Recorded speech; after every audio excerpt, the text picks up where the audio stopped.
जैसे कि हमने पिछले पार्ट में देखा था कि सारे लोग उस केव से निकलकर वूली गैंग जा रहे होते हैं और वो लोग पहुंच जाते हैं। अब आगे सभी ट्रॉप मेंबर गॉड्स वाला कॉस्ट्यूम पहनकर एक्टिंग करना शुरू करते हैं।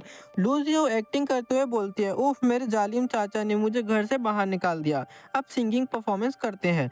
बहती हुई बर्फ के बीच अकेले जंगल में हंस की तरह रास्ते की घास की तरह जिसे सभी ने कुचला है, मैं और मेरी बेटी भूख और ठंड से तड़प रहे हैं। ये अब सहन नहीं होता, अब हम बस सड़कों पर भीख ही मांग सकते हैं। क्राउड बोलते हैं, वाह तो लू फैमिली ट्रॉप ऐसे नाटक करती है। इधर हुएंग बोलता है, ये लोग मेहनत करके अपना पैसा कमाते हैं। तभी लू जुएंग गेटअप में आके बोलते हैं, यंग डॉइस्ट, अरे सुनिए यंग डॉइस्ट, आप एकदम सही वक्त पर आए हैं। हुएंग बोलता है, क्या बात है, इस बूढ़े के बिजनेस में थोड़ी परेशानी आ गई है, क्या मैं आपको थोड़ी तकलीफ दे सकता हूँ मेरी मदद करने के लिए। हुएंग बोलता है, मास्टर लू, मुझे नाटक या गाना नहीं आता, मुझे डर है कि मैं आपकी इस परेशानी में मदद नहीं कर पाऊंगा। लू जुएंग कहते हैं, नहीं नहीं यंग डॉइस मास्टर, आपको कोई नाटक या गाना नहीं गाना, ये कुछ और काम है जिसमें आप मेरी मदद कर सकते हैं। वुली गैंग में यहाँ एक अमीर परिवार रहता है, हु फैमिली के मास्टर ने अभी किसी के हाथ बैक स्टेज पर पैगाम भेजकर पूछा है, वो चाहते हैं कि मैं उनके घर जाकर एक घोस्ट प्ले मतलब भूतों का नाटक करूं। हुएंग शौक होते हुए बोलता है, घोस्ट प्ले करना, आपका मतलब भूतों के लिए नाटक करना। लू जुएंग बोलते हैं, अरे बाप रे नहीं, बिल्कुल ऐसा नहीं है। लू जुएंग समझाते हैं, इस सो कॉल्ड घोस्ट ऑपेरा, इसका मतलब एंसेस्ट्रल हॉल में पूर्वजों के टैबलेट मतलब पिक्चर के सामने नाटक करना होता है, इसमें कोई बड़ी बात नहीं है। हुएंग बोलता है, अगर बस इतनी सी बात है तो इस बिजनेस में परेशानी क्या है, मास्टर लोग खुद ये काम क्यों नहीं कर लेते हैं। लू जुएंग कहते हैं, क्योंकि मैं भी पहली बार ऐसा घोस्ट प्ले कर रहा हूँ और मुझे थोड़ा डर लग रहा है, समझे, इसलिए मैं चाहता हूँ कि आप जैसा एक डॉइस मास्टर मेरे साथ रहे ताकि मेरा मन शांत रहे। हुएंग बोलता है, मास्टर लू मुझे माफ़ कीजिएगा, मैं इसमें मदद नहीं कर पाऊंगा। मैं आमतौर पर ऐसी भूत वाली चीज़ों से दूर ही रहता हूँ, इसलिए जानबूझकर इसमें पढ़ने का तो सवाल ही पैदा नहीं होता। तभी सीन शिफ्ट होता है। बाइली बोल रही होती है, सीनियर ब्रदर ली, हमारे पास ज़्यादा खाना नहीं बचा है, अगर हम कंजूसी से भी खाए तो भी ये सिर्फ 3 दिन ही चलेगा। हुएंग बोलता है, क्या हमारे पास पैसे कम हैं, मेरे पास ये जेट पेंडेंट है, इसे बेचकर पैसे निकाल सकते हैं। तभी बाइली कहती है, सीनियर ब्रदर ली, इस गांव में कोई गिरवी की दुकान नहीं है, इसलिए अगर हम इसे बेचना भी चाहें तो गांव वालों के पास इतने पैसे ही नहीं होंगे कि इसे खरीद पाए, ये बात है। लू जुएंग भागते हुए आते हैं और बोलते हैं, यंग डॉइस सुनिए प्लीज, एक बार फिर सोच लीजिए। मास्टर हु बहुत दिलदारी बंदे हैं। हुएंग पूछता है, सामने वाले इस काम के कितने पैसे दे रहा है। लू जुएंग खुश होकर बताते हैं, 100%, 10 टाइल ऑफ सिल्वर मतलब 10 चांदी के सिक्के। मास्टर हु ने पूरे 10 टाइल्स चांदी देने का वादा किया है। अगर यंग डॉइस मास्टर आप इसे एक्सेप्ट कर ले तो हम दोनों को 50-50 मतलब 5-5 टाइल्स ऑफ सिल्वर मिलेंगे। कॉपर कॉइन में बदले तो ये पूरे 5000 कॉपर कॉइन होंगे। यंग डॉइस मास्टर, इधर हुएंग सोचता है, 5000 कॉपर कॉइन, इससे आखिर कितना अनाज खरीदा जा सकता है। लू जुएंग बोलते हैं, 60%, कैसा रहेगा अगर आप 60% ले ले और मुझे 40% दे दे। यंग डॉइस, मैं आपके आगे हाथ जोड़ता हूँ, आजकल इतना पैसा कमाना आसान नहीं है। हुएंग पूछता है, मास्टर लू क्या इस गांव में कोई ब्लैक स्मिथ की दुकान है। लू जुएंग बोलते हैं, क्या ब्लैक स्मिथ की दुकान। हुएंग मान जाता है काम करने के लिए, लेकिन पहले मुझे एक ब्लैक स्मिथ की दुकान ढूंढकर इस बैल को ठीक करवाना होगा। तभी सीन चेंज होता है। ब्लैक स्मिथ बोलता है, अरे ना ये ठोकने से सीधी हो रही है ना पिघल रही है, तो मैं इस हैंड बैल को ठीक कैसे करूं, ये किस अजीब परेशानी में फंस गया हूँ। हुएंग पूछता है, तो कोई और तरीका है। ब्लैक स्मिथ बोलता है, आजकल एक से बढ़कर एक अजीब काम आ रहे हैं, यहाँ आओ मेरा हाथ बटाओ, और दोनों मिलकर काम करने लगते हैं। ब्लैक स्मिथ बोलता है, लड़के अपनी पूरी ताकत लगा रहा है कि नहीं। हुएंग बोलता है, मैं पहले से ही अपनी पूरी ताकत लगा रहा हूँ। लू जुएंग बोलते हैं, यंग डॉइस ये तो। तभी ब्लैक स्मिथ बोलता है, अरे तेरी अजीब बात है, ये किस मिट्टी का बना है जो इतना कड़क है। तभी लू जुएंग बोलते हैं, यंग डॉइस मुझे याद है पिछली बार जब आपने इस मैजिकल बेल को निकाला था, ये पहले से ही टेढ़ी थी पर फिर भी यह काम कर रही थी, क्यों ना हम पहले एंसेस्ट्रल हॉल चले, मास्टर हूँ वहीं इंतजार कर रहे होंगे। हुएंग सोचता है, मैं तो एक बार इसे ट्राई करके देखना चाहता हूँ। तभी हुएंग एक रेड पिल अपने मुंह में डालता है और उसकी आंखों में पावरफुल रेड पर्पल ऑरा फट पड़ता है। ब्लैक स्मिथ कहता है, लड़के हम दोनों मिलकर नहीं कर पाए और तू अकेला करेगा, पता नहीं कैसे करेगा, ये क्या है, ये तो सच में कमाल है। हुएंग पिल से ली हुई इल्यूजनरी रियलिटी बेंडिंग पावर से उस बैल को हाथ से दबाकर बिल्कुल पहले जैसे ठीक कर देता है। लू जुएंग ब्लैक स्मिथ से कहता है, वाह मैंने तुमसे कहा था ना कि ये यंग डॉइस बहुत पावरफुल है। मास्टर हु ने इस बार सच में किसी बड़े एक्सपर्ट को बुलाया है। तभी सीन चेंज होता है। लू ड्रॉप और द डिसाइपल पहाड़ के रास्ते से मास्टर हु के एंसेस्ट्रल हॉल की तरफ बढ़ते हैं। हुएंग बोलता है एंसेस्ट्रल हॉल में जाने से पहले मुझे इस हैंडबेल को एक बार टेस्ट कर लेना चाहिए। ऐसा लगता है ये ठीक हो गया है। अब मुझे बस वैसे ही ट्राई करना पड़ेगा जैसे बाल्डी मास्टर डैन यांगजी करता था। पहले बेल को बजाओ। ली हुएंग हाथ में बेल उठाकर उसे हवा में रिंग करता है जिससे मैजिकल शॉकवेव्स निकलने लगता है और बोलता है ये काम कर गया। और हम देखते हैं वहाँ पर एक मिस्टर यू की स्पिरिट समन हो जाती है। हुएंग बोलता है कामयाबी मिल गई, भले ही सिर्फ एक मिस्टर यू स्पिरिट समन हुआ है। अब आगे बाल्डी मास्टर की तरह जमीन से मिट्टी उठाकर अपने मुंह में ठूसना पड़ेगा। ली हुएंग जमीन से मिट्टी उठाकर चबाने लगता है। फिर वो स्पिरिट बोलती है कैन यू अंडरस्टैंड, क्या तुम मुझे यूज कर सकते हो? हुएंग बोलता है मेरी आवाज ये ऐसी अजीब और डिस्टॉर्टेड क्यों हो गई है? वो स्पिरिट बोलता है 3 month of life span exchange. हुएंग समझाता है एक बार काम करवाने के बदले 3 महीने की लाइफ स्पेन देनी होगी। हुएंग बोलता है थोड़ा कम करो, ये तो बहुत महंगा है। और वो स्पिरिट मना कर देता है। हुएंग सोचता है मास्टर यू को एक बार कमांड करने की कीमत पूरे 3 महीने की उम्र है और इसमें कोई डिस्काउंट भी नहीं मिलता। गायब हो जाओ, लगता है मुझे आगे चलकर इसे बहुत संभाल कर यूज करना पड़ेगा। ली हुएंग मिट्टी थूकता है और स्पेल को डिसमिस करता है। रात के वक्त पूरा group who family ancestral hall के दरवाजे पर पहुंच जाता है। लू जुएंग बोलता है यंग डोइस्ट आप आखिरकार आ गए, आइए आइए इस तरफ। आपकी तैयारियां कैसी चल रही है? अभी मास्टर हु बता रहे थे कि पिछले सालों में भी उन्होंने दूसरी मंडलियों को घोस्ट ओपेरा के लिए बुलाया था और तभी कुछ नहीं हुआ, इसलिए यंग डोइस्ट आप घबराइए मत। हुएंग ठीक है बोलता है।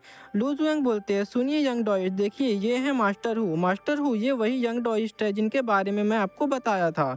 इनके रहते हुए सब कुछ एकदम सेफ रहेगा। मास्टर हु बोलते हैं अच्छा ठीक है, आज रात के लिए हम आप दोनों पर भरोसा कर लेंगे। मास्टर हु बोलते हैं लेकिन मास्टर लू मुझे याद है आपकी नाटक मंडली में कुछ औरतें भी थी।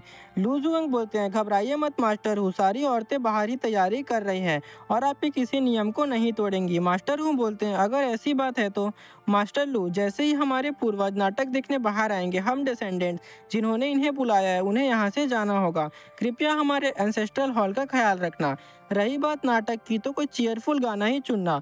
पूर्वजों ने हमारे सपने में आकर कहा था कि अंडरवर्ल्ड में बहुत सन्नाटा है और वो कुछ त्योहार जैसा देखना चाहते हैं।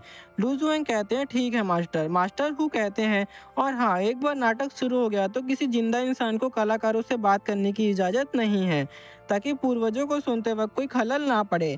लू जुएंग बोलते हैं हे घबराइए मत मास्टर हु, एक भी नियम नहीं टूटेगा। हुएंग सोचता है चाहे कुछ भी हो जाए ऐसा नहीं लगता कि कुछ गलत होगा, आशा करता हूँ सब कुछ शांति से निपट जाए। ओल्ड मैन लू जुएंग अपना इंस्ट्रूमेंट बजाना शुरू करते हैं। लू जुरेन और लू जियाओ स्टेज पर कॉस्ट्यूम पहनकर violin theatrical fight start performance करते हैं और अपना परफॉर्मेंस करते हैं, गाना गाते हैं। इधर हुएंग सोचता है स्टेज पर तो बहुत शोर और रौनक है लेकिन ऑडियंस एकदम मुर्दा शांत है। ज़्यादा मत सोचिए, जगह थोड़ी भूत जैसी तो है लेकिन इस नाटक को सुनना सच में थोड़ा मज़ेदार है।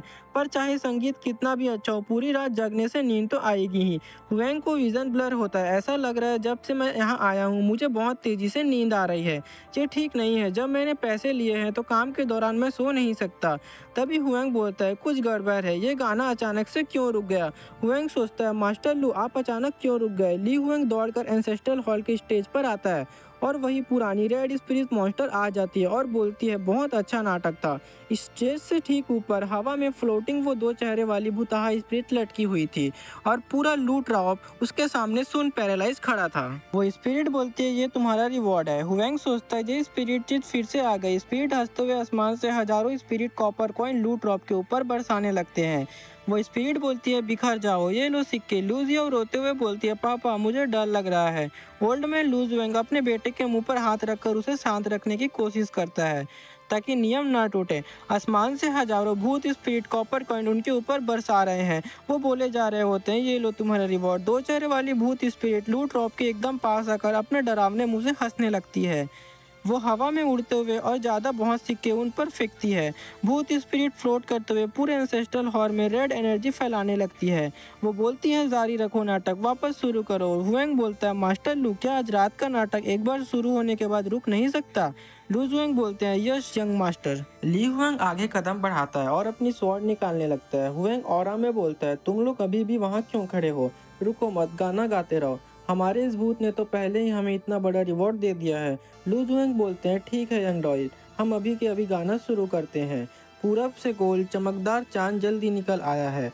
हॉल में बैठी अपनी प्यारी बूढ़ी माँ की याद आ रही है। भाई ये सब सॉन्ग लिरिक्स है, लोल भाई छोड़ो। हुएंग ऑब्जर्व करता है, ये चीज यहाँ आई तो है पर अटैक भी नहीं कर रही, आखिरकार ये चाहती क्या है। और ये तो म्यूजिक के रिथम पर तालियां भी बजा रही है, ये सच में यहाँ सिर्फ नाटक देखने तो नहीं आई है।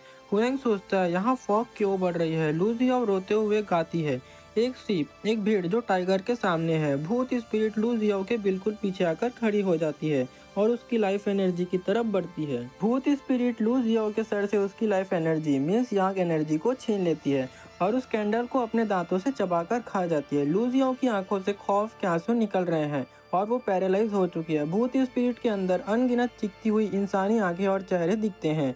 इधर ली वेंग एक ही झटके में अपनी स्वॉर्ड से वॉर करता है और भूत के हाथ से बची हुई लाइफ एसेंस को छीन लेता है और बोलता है, अगर तुम्हारी इंसानों जैसी ये गंदी आदत ना होती तो मेरा अंदाजा है कि तुम जो खाते हो वो कैंडल तो नहीं है, बल्कि वो लोगों के दिल में पैदा होने वाले डर है। सही कहा ना। हुएंग भूत को टीज करते हुए बोलता है, गुस्सा आ रहा है, इसका मतलब मैंने बिल्कुल सही गैस किया। मास्टर लू रुको मत, अगर तेज हवा से आंखें बंद होने का डर है तो आंखें पर पट्टी बांध लो और गाना गाते रहो। ओल्ड मैन लूजुएंग और उनका एंडरसन घबराए हुए छोटे बेटे ल्यूजियो को प्रोटेक्ट करके पीछे छुपाते हैं और इधर सॉन्ग चल रहा है। दूसरा पहर खत्म होता है, तारे अपनी जगह बदलते हैं। मैं बेचैन बैठा हूँ, मेरी नींद उड़ चुकी है। मैंने गू कंट्री के आम लोगों का भरोसा नहीं तोड़ा है। ये शाही आदेश मुझे किस वजह से बुलाता है। भूत स्पिरिट बोलती है, मुझे बताओ। वो अटैक करते हुए बोलती है, क्या मैं एक इंसान जैसा दिखता हूँ या एक भगवान जैसा? अरे बस कर दे भाई। हुएंग बोलता है, तुम तो दो यॉक वाले अंडे से बने शैतानी भूत जैसे दिखते हो। बिल्कुल सही भाई। ली हुएंग हवा में जंपिंग स्ट्राइक करता है और स्पिरिट पर पावरफुल स्लैश मारता है। स्लैश स्पिरिट के बॉडी के आर पार निकल जाता है लेकिन उस पर कोई असर नहीं होता। वो बोलती है हील और वो लिटरली हील हो जाती है भाई। इधर सॉन्ग चल रहा होता है, बस ढोलक की आवाज सुनो।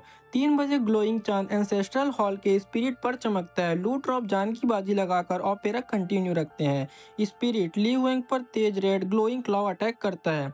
इधर ओल्ड मैन लू जुएंग के पास ली हुएंग की शॉट आके जमीन पर गिरती है। ली हुएंग हवा में फ्लिप करके आगे बढ़ता है। वो अपने पास रखी हुई वो भारी स्टोन टैबलेट मतलब हेवनली टॉम निकालता है और उसे जोर से पकड़ लेता है। ली हुएंग पूरी ताकत से स्टोन टैबलेट को स्पिरिट के चेहरे पर दे मारता है।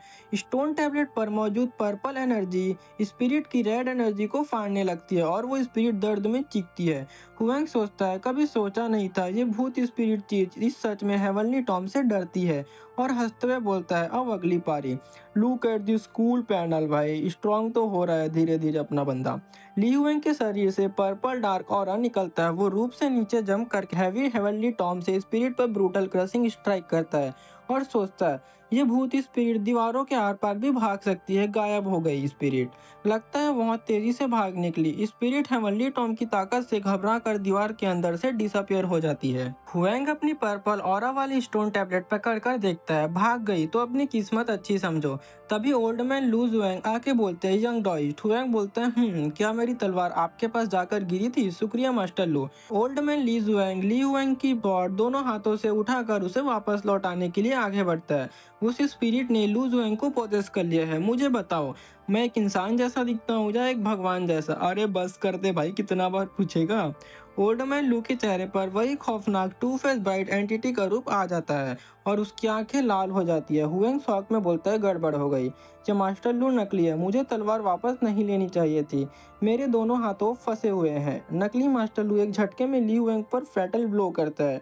वो अपने लाल खूनी हाथ से ली हुएंग के पेट के आर पार वार कर देता है और वो स्पिरिट हंसने लगती है, तुम अब यहाँ से कहीं नहीं भाग सकते। ली हुएंग दर्द में भी नहीं झुकता, बल्कि वो जानबूझकर स्पिरिट को अपने पास आने देता है ताकि उसे ट्रैप कर सके। वो अपने दूसरे हाथ से कॉपर बेल निकाल कर सीधा स्पिरिट के सर के पास बजाने लगता है।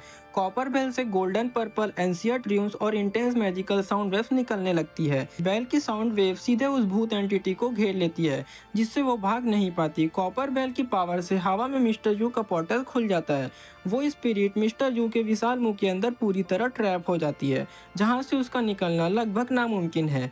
ली हुएंग कॉपर बेल और हेवनली टॉम का इस्तेमाल करके भूत स्पिरिट को जमीन पर पटक देता है। जमीन पर उसकी मांस टूटकर बिखर जाती है। हानली सोचता है, आखिरकार इसका काम तमाम हो गया। तो इस चीज का असली शरीर जमीन पर बनने वाली शैडो थी। तभी तो इसके बॉडी को 2 टुकड़ों में काटने पर भी इस पर कोई असर नहीं हो रहा था। वक्त का हिसाब लगाए तो सुबह के लगभग 5 बजने वाले हैं। आखिरकार सब खत्म हुआ और दूसरे ही पल एक और एंटिटी का एंट्री होता है। वो हंसते हुए बोलता है, खुशी का भगवान मतलब गॉड ऑफ जॉय गाता है। गॉड ऑफ जॉय मुस्कुराता है, सुंदर कपड़े पहने हुए जेंटल एंड वार्म लग रहा है। भाई ये सब वही बोल रहा है, ठीक है, मैं नहीं बोल रहा हूँ। ली हुएंग अचानक पीछे मुड़कर देखता है जहाँ हवा में वही फ्लोटिंग मास वापस आने लगती है। हुएंग बोलता है ये अभी तक पूरी तरह मरी नहीं है। ली हुएंग इंस्टेंटली हवा में जंप करके कॉपर बेल और हेवनली टॉम से दोबारा अटैक करता है। तभी हम वही स्पिरिट को देखते हैं, वो बोल रहे होते हैं चैंटिंग के साथ। गॉड ऑफ जॉय डांस करता है, गॉड ऑफ जॉय खेलता है, गॉड ऑफ जॉय गुस्से में है, गॉड ऑफ जॉय उदास है। मॉन्स्टर मल्टीपल मास में स्प्लिट होने लगता है। गॉड ऑफ जॉय भूखा है, गॉड ऑफ जॉय तड़प रहा है। बाएं हाथ में दिल और जिगर है, दाएं हाथ में इंटेस्टाइन है। हुएंग सोचता है आखिरकार ये स्पिरिट भला क्या चीज है, क्या ये कभी खत्म भी होगा। गांव का village head God of Joy का स्वागत करने आया है। पूरे एंसेस्ट्रल हॉल के ऊपर एक विशाल ब्लड रेड वॉटेक्स और लाल चांद चमकने लगता है। पूरा आसमान ब्लड धागों से भर जाता है। हुएंग सोचता है मैं एक ट्रैप में फंस चुका हूँ। तभी भाई एक क्रीपी बंदे की वॉइस आती है, वेलकम। भाई इसका फेस देखो यार। ली हुएंग हवा में लाइट ग्लोइंग धागों से बांध दिया जाता है। उसके चेहरे पर खूनी जख्मों का लाल जाल बन जाता है और वो चिल्लाते हुए बोलता है नहीं, मैं उसका नाम नहीं ले सकता। रेड क्रिसेंट मून के पीछे से पूरा आसमान फटने लगता है। सेलेस्टियल रेन आसमान से गिरने लगती है। हुएंग आसमान की तरफ देख के बोलता है वो क्या चीज है। वो आसमान को फाड़कर बाहर निकलने की कोशिश कर रहा है। आसमान के पर्दे को फाड़कर एक विशाल कॉस्मिक गॉड ऑफ जॉय, इसका नेम जी सेन है, डिस्टॉर्टेड ग्लोइंग फेस से बाहर निकलने लगता है। भाई अब धीरे धीरे गॉड एंटिटी इंट्रोड्यूस होंगे, अब मजा आना स्टार्ट होगा। हुएंग की आंखों से ब्लड बह रहा होता है। वो कहता है मैं अब और ज्यादा नहीं देख सकता, अपनी आंखें बंद कर लो अभी के अभी। ली हुएंग डर और दर्द से कांपने लगता है। हुएंग के पीछे से एक मिस्टीरियस ग्रीन ग्लोइंग हैंड आगे बढ़ता है। हुएंग डर कर बोलता है ये हाथ आखिर कहाँ से आया। वो ग्रीन ग्लोइंग हैंड आगे बढ़कर ली हुएंग की आंखों को ढक लेता है और उस भूत स्पिरिट जो अभी आया था ना, गॉड ऑफ जॉय का इल्यूजन ट्रैप को पकड़कर पूरी ताकत से फाड़ देता है। भाई साहब विजुअल डायमेंशन शीशे की तरह टुकड़े टुकड़े होकर बिखर जाते हैं। सुबह की पहली किरण एंसेस्ट्रल हॉल में आती है। भाई यहाँ पर आप लोग को एक चीज नोटिस करना होगा, कोई भी एंटिटी या गॉड है जो स्टार्टिंग ऑफ द मानवा से हुएंग को प्रोटेक्ट कर रहा है। भाई वो बंदे के सामने लिटरली गॉड ऑफ जॉय का इल्यूजन था और हुएंग के अंदर अभी इतना पावर नहीं है कि उसको हैंडल कर पाए, बट वो गॉड पीछे से आके हुएंग को प्रोटेक्ट कर लिया। हिलेरियस भाई। खैर आगे बढ़ते हैं। हुएंग रिलीफ की सांस लेके बोलता है मैं बच गया, अभी उस हाथ की वजह से ही मैं सुबह तक होने तक टिक पाया। हुएंग आगे सोचता है वो हाथ आखिर किसका हाथ था। वो लू फैमिली ट्रॉप का तो नहीं हो सकता, उनके नाटक की आवाज तो अब से रुकी ही नहीं थी। हुएंग एंसेस्ट्रल हॉल में जाके उनके एंसेस्टर से पूछता है क्या आप लोग थे जिन्होंने अभी मेरी मदद की। जैसे ही ली हुएंग पूछता है सारे एंसेस्ट्रल टैबलेट के साथ एक साथ जमीन पर गिर जाते हैं। इधर ली हुएंग अजीब तरीके से मुंह बना के बोलता है अगर आप लोग नहीं भी थे तो इतना बड़ा रिएक्शन देने की जरूरत नहीं थी। और तभी हुएंग के कंधे पर वही ग्रीन स्पेक्ट्रल हैंड आकर बैठता है और वो बोलता है किड। भाई मैं आपको बता दूं, अगर आप स्टार्टिंग से मेरा वीडियो देख रहे हो ना पार्ट 1 से, तो आप लोग को पता होगा कि किड वर्ड कौन बोलता है, ठीक है। तभी सीन चेंज होता है और मास्टर हु के बेटे हु किन वो बोल रहे होते हैं बहुत बढ़िया, बहुत ही बढ़िया। पूर्वज इस नाटक से बहुत खुश है। टेबल पर रखी धूप और मोमबत्तियां पूरी तरह खत्म हो गई है। ये कितना अच्छा शगुन है। मिस्टर लू आपने बहुत मेहनत की, आइए मैं आपको ड्रिंक ऑफर करता हूँ। तभी लू जुएंग बोलते हैं अरे कोई बात नहीं, ये तो इस बूढ़े का फर्ज था। लू जुएंग पूछते हैं क्या कल रात एंसेस्ट्रल हॉल में आप ही गाना गा रहे थे, मैंने बाहर से सब सुना। तभी हु किन का ग्रैंडसन हु सॉ बोलता है आप बहुत अच्छा गाते हैं। लू जुएंग बोलते हैं जब तक यंग मास्टर हु को पसंद आए हमारे लिए उतना ही काफी है। मास्टर वो चिल्ला के बोलते हैं कोई है, यंग मास्टर को उनके कमरे में ले जाओ पढ़ाई करने के लिए। इधर वो रोते हुए बोलता है वाह मुझे नहीं पढ़ना, मुझे नीचे उतारो। मास्टर हु खासकर बोलते हैं माफ कीजिएगा, ये लीजिए ताए हुए 10 तैल सिल्वर। मास्टर लू कृपया इन्हें स्वीकार करें, मुझे और भी काम है तो मैं अब और नहीं रुक पाऊंगा। लू जुएंग बोलते हैं इस इनाम के लिए आपका बहुत बहुत शुक्रिया मास्टर हु। तभी लू जियाओ और हुएंग लू जुएंग के पास आते हैं। लू जुएंग बोलती है आखिरकार इनकी बातें खत्म हुई, मुझे पॉर्क बेली और रोस्टेड चिकन खाना है। लू जुएंग बोलते हैं आइए आइए यंग डॉइस पहले आप खाए। हुएंग बोलते हैं क्या खाना, और वो एकदम से शॉक हो जाता है। ओ पहले आप लोग खा लीजिए, मेरी चिंता मत कीजिए। लू जुएंग बोलते हैं हु फैमिली ने बहुत ही स्वादिष्ट और सनाहा पकवान बनाए हैं, अगर यंग डॉइस आप इन्हें नहीं खाएंगे तो बहुत दुख की बात होगी। हुएंग बोलता है खाने की कोई जल्दी नहीं है मास्टर लू, कल रात आपने उन सभी मेमोरियल टैबलेट को एक साथ नीचे गिरते हुए देखा था ना। लू जुएंग बोलते हैं ये मुझे कैसे पता होगा, मैं तो स्टेज पर पूरी रात आंखें बंद करके गाना गा रहा था। हुएंग डॉट कनेक्ट करने का ट्राई करता है ऐसा है क्या, कल रात की वो आवाज़ चाहे कितनी भी धुंधली क्यों ना हो, पर वो आवाज़ बिल्कुल साफ थी। वो पाल्डी मास्टर डेंग यांगजी की आवाज़ थी। हुएंग मन ही मन में सोचता है, चाहे कोई भी दुनिया हो, सिर्फ वही मुझे किड कहकर बुलाते थे, जैसा कि मैंने आपको पहले बताया था दोस्तों। लेकिन ये गिरे हुए एंसेस्ट्रल टैबलेट और वो गायब हुआ गॉड ऑफ जॉय, इनमें से किसी भी बात का कोई मतलब नहीं निकल रहा। क्या ऐसा हो सकता है कि three flower gather at the crown की वजह से वो सच में इमॉर्टल बन गया हो? पर वो चीज क्या थी जो मैंने कल रात देखा था? कल्टीवेशन का मेथड और एलिक्सर तो वो सब बातें थी जो मैंने हॉस्पिटल में बैठकर दिमाग में बनाई थी। वो किसी भी हालत में इमॉर्टल नहीं बन सकता था। तो फिर अब वो असलियत में क्या चीज बन चुका है? तभी लुजुएंग बोलते हैं, यंग टॉयस्ट आपकी सोच में डूबे हैं, हम सब एक परिवार जैसे हैं, अगर कोई परेशानी है तो बेझिझक पूछिए। हुएंग सोचता है, चाहे ये सच हो या झूठ, अभी के लिए मैं बस जीजिंग सिटी जा सकता हूँ और स्कॉलर लू के बताए जेंडर गेट को ढूंढ सकता हूँ। अगर डैन यांगजी सच में इमोर्टल बन गया है तो शायद उसे वहाँ कुछ न कुछ पता होगा। फिर हुएंग वहाँ से जाते हुए बोलता है, मैं ठीक हूँ, बस मुझे ज़्यादा भूख नहीं है, तुम लोग पहले खा लो। लू जुएंग हुएंग के पीछे भागते हुए बोलते हैं, यंग डॉयस रुकिए, ये कुछ डिशेस अपने साथ ले जाइए, मैंने अभी तक आपको ताए हुए 6 टायर सिल्वर भी नहीं दिया, एक मिनट रुकिए यंग डॉयस। और दोस्तों इसी के साथ आज का ये वाला पार्ट खत्म होता है। तो मिलते हैं नेक्स्ट पार्ट में, तब तक के लिए bye bye, take care and Radhe Radhe.